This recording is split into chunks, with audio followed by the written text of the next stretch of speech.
Dante's Divine Comedy, Canto 3. And so Virgil and Dante find themselves at the very entrance of hell. Over the portal are the words, God, wisdom, justice, mercy, power have created me, and love as well. The primal love. It is hard to understand how it is love which creates hell. Since God is love and God created hell, then it is love which creates hell. This is impossible to understand. But the only way to get around this is to realize that in God, the equations are all metaphysical and not mathematical. God is love, that is, but he is also justice, mercy, power, and wisdom at the same time. Each and every one of these attributes in all its fullness in God. Therefore, all these equations, which to us cannot be, since they are not identical, but in God they are, because they are not mathematical equations, but metaphysical ones at that. God is love, equals wisdom, equals justice, equals mercy, equals power. Dante is still apprehensive and nervous, but he stops being so when he sees the joy on Virgil's face as Virgil holds his hand. How anyone can be joyous at the prospect of entering hell astounds us. And this is the only instance where Dante describes Virgil as joyful. In other instances, Virgil is somber, stern, unsmiling, imperious, peevish, peremptory. The only time Virgil is described as joyful is here, and that is when he is about to enter hell. The Italian text, however, speaks of Virgil taking on a lieto volto. Lieto here meaning a joy that is serene. Virgil was being serene in order to reassure Dante and counter his anguish and fear by putting on a serene expression. At this point, it is important to remember that the description that Dante gives us here of hell is purely literary. The description of hell which Dante gives us here is a purely literary one. It is Dante's own idea of what hell is like. He is supplementing, if we can call it that, the teaching of the Bible about hell with borrowings from pagan mythology, which he knew very well from his reading of Book 6 of Virgil's Aeneid, as well as from his reading of Aristotle's Ethics. Secondly, the specific punishment for a specific vice described here is not to be taken literally either. The punishment is actually the vice itself, but in reversed. That is to say, the pain experienced in the soul here is the reverse of the pleasure experienced physically. And this is what is called the contrapasso. Thirdly, what Dante sees here and throughout the Purgatorio and the Paradiso are disembodied souls. How he can see this when souls actually do not have any material dimension that can be visible to the senses can only be explained by the possibility that they must have assumed a bodily form that was not substantial but apparent. St. Thomas Aquinas speaks of this in his Summa Theologica, the first part, question 51, article 2, at the third objection, where he alludes to angels in the scriptures assuming bodies that consist of a compression of air. Passing through the portal, Virgil and Dante find themselves in a vestibule of hell filled with a din of lamentation, wailing, weeping, and cursing, shrieks, groans, abuse, and a swarm of spirits running around the edge of a white pit, chasing after a white banner, constantly being stung by wasps and hornets until they bleed, and worms lick at the tears that fall to the ground around their feet. There is, of course, no such thing as a vestibule of hell in conventional Christian belief. Dante, however, is drawing on a medieval tradition based on an apocryphal account of St. Paul's descent into hell, known as the Visio Sancti Pauli. It is not that Dante believed in a purely apocryphal subject, but rather he was employing it as an allegory to tell us something about those who will be welcomed neither in hell nor in heaven, because their sin was that of mediocrity. That is, they never made an all-out effort and wholehearted endeavor in the pursuit of either vice or virtue. There were only half measures, as they were more interested in playing it safe by adopting a neutral stance regarding morality. These are people without character nor identity, and hence they are never to be regarded with esteem nor even with reproach. Dante does not give us a description of the banner they were running after, and the fate of such people is precisely that, to be condemned to a vague, aimless existence, chasing after nothing. Nevertheless, Dante manages to identify one of those running after the white banner as the coward spirit of one who made the great refusal.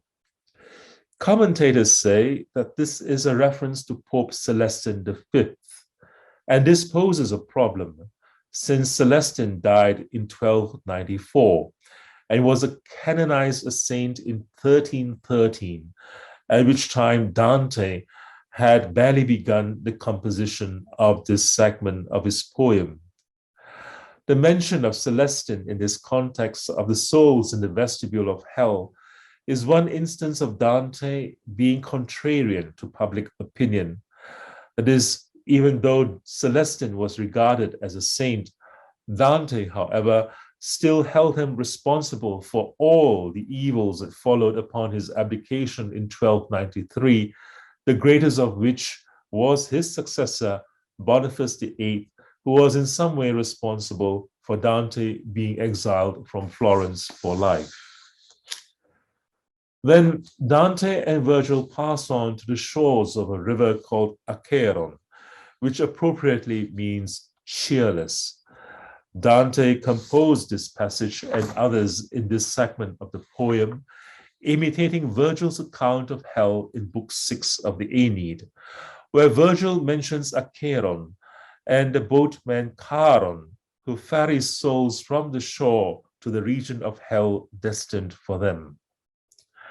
This is an instance of Dante blending Christian belief with pagan myth in his description of the Inferno, which shows that he was not concerned with a dogmatic treatment of the subject, but rather with considering and presenting things from a psychological perspective in the here and now rather than in the hereafter. And to this end, he was going to employ every cultural component at his disposal and which his readers could connect with in order to communicate his thought effectively. At this point in the trajectory, one finds oneself at the very boundary of hell, a boundary that is marked by this river Acheron, the cheerless. Indeed, there really is no cheer or joy for those who have decided to alienate themselves definitively, permanently from God through sin and immorality.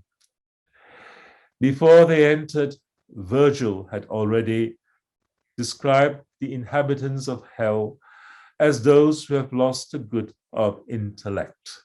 Canto 3, line 18. The good of the intellect means that which is the object which brings the intellect completion, and that is the truth. Ultimately, the truth which is God. To be said to have lost the good of the intellect is to say that one is no longer capable of perceiving the truth, the ultimate truth. Indeed, the souls in the hell of the Commedia are those who have chosen to reject this truth deliberately in order to persist willfully in error and ignorance, which leads to misery and torment. There is one sad and tragic detail in this canto, as Dante describes how the souls on the shore are eagerly running toward their doom because the pangs of conscience has been so intense that their fear has been changed into desire. Line 126.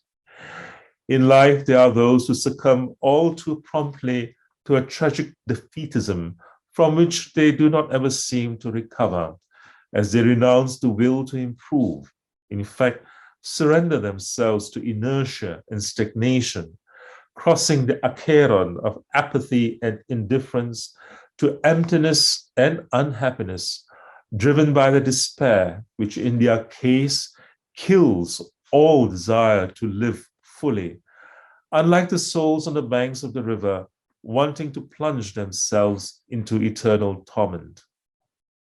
Sometimes they become like the boatman Charon, dragging others along with them into the same fate. Canto 4.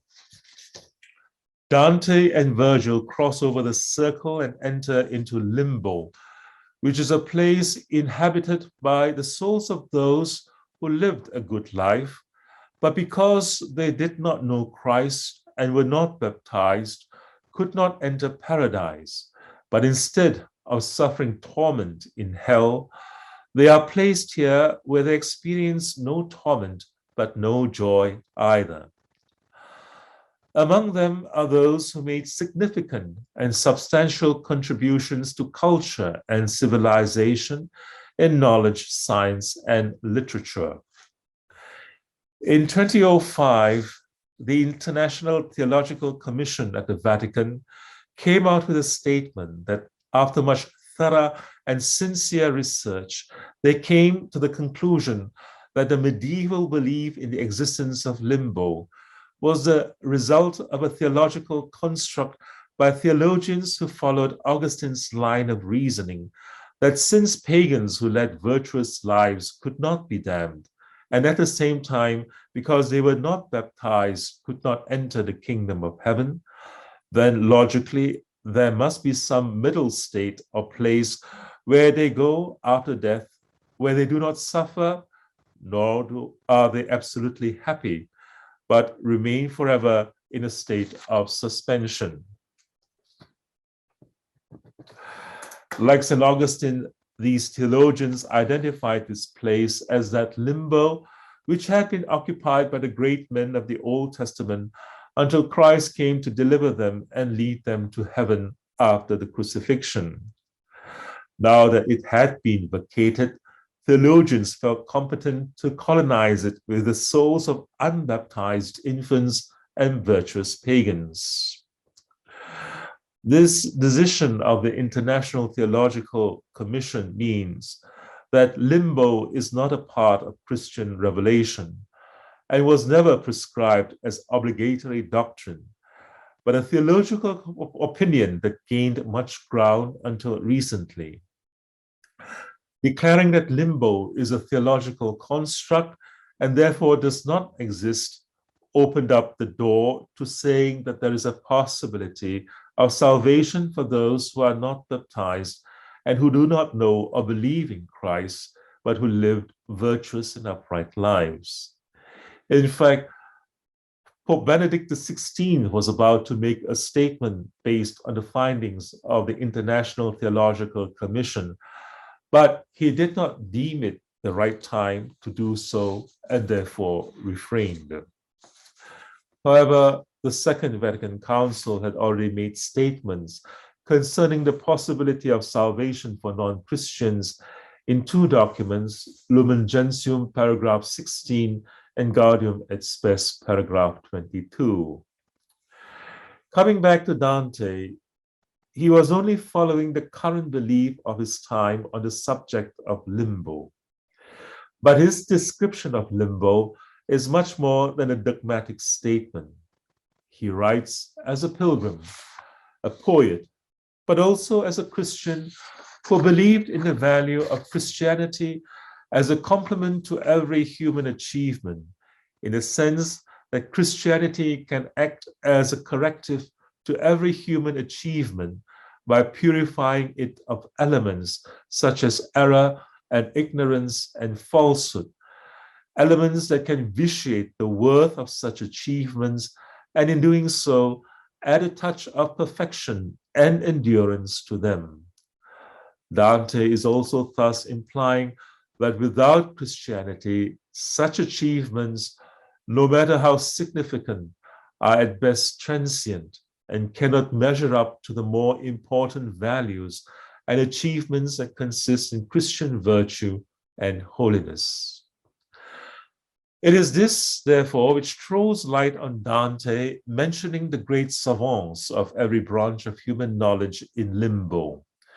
Aristotle, the master of all who know, Empedocles and Anaxagoras, the pre-Socratic philosophers, Socrates, Plato, Euclid, Cicero, Seneca, Galen, and Hippocrates, who are both regarded as the fathers of Western medicine, and so many others. One must realize that in this description of limbo, Dante is telling us that if it were not for the culture of medieval Christianity, the works of these virtuous pagans would not have survived, or if they did, they would not have reached the West, but remained in the Middle East as the preserve of Islamic culture. It was precisely because Christian scholars in the Middle Ages saw the value of the writings and the teaching of these great men that they went through great lengths to translate them into Latin and make them the basis of Western education at all levels, as is evident from the teaching of the Trivium, Grammar, Rhetoric, Dialectic, and the Quadrivium, Geometry, Arithmetic, Astronomy, and Music, and lastly, in the university curriculum of philosophy and law. The Western mind, even today, has been formed in large part by this ancient heritage, which has been transmitted by Christianity, who preserved, purified, and extended its meaning and value. I believe this is what Dante is trying to tell us in this canto.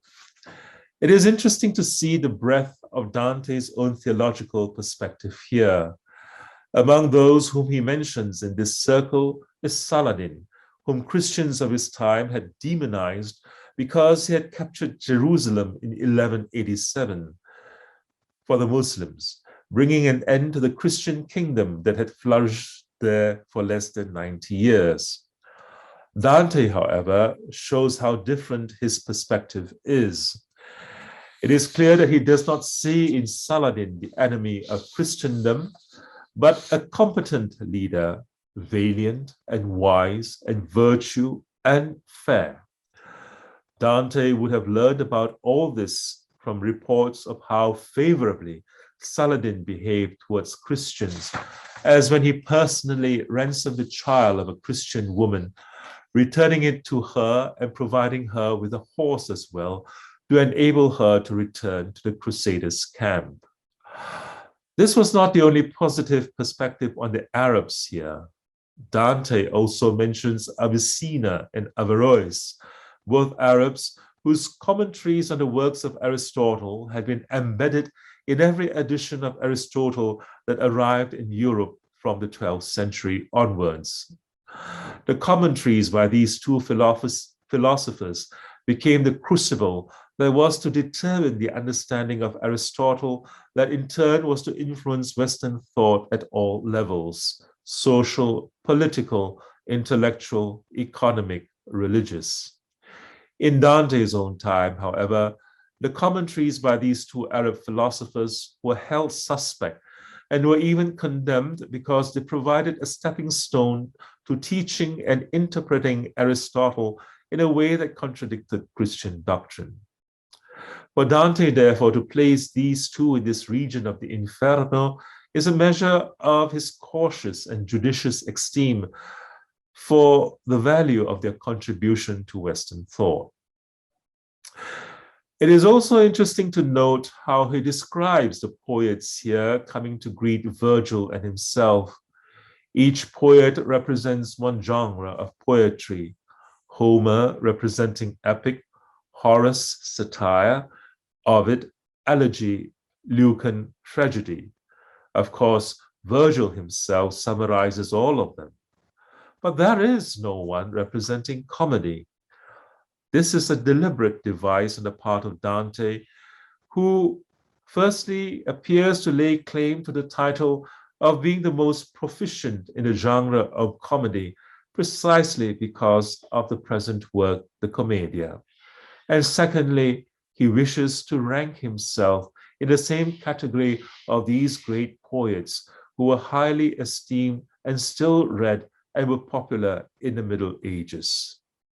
Perhaps this is why he devised this scene, to tell us that he is worthy of honor because he is, or rather he ranks himself with all the great poets of antiquity.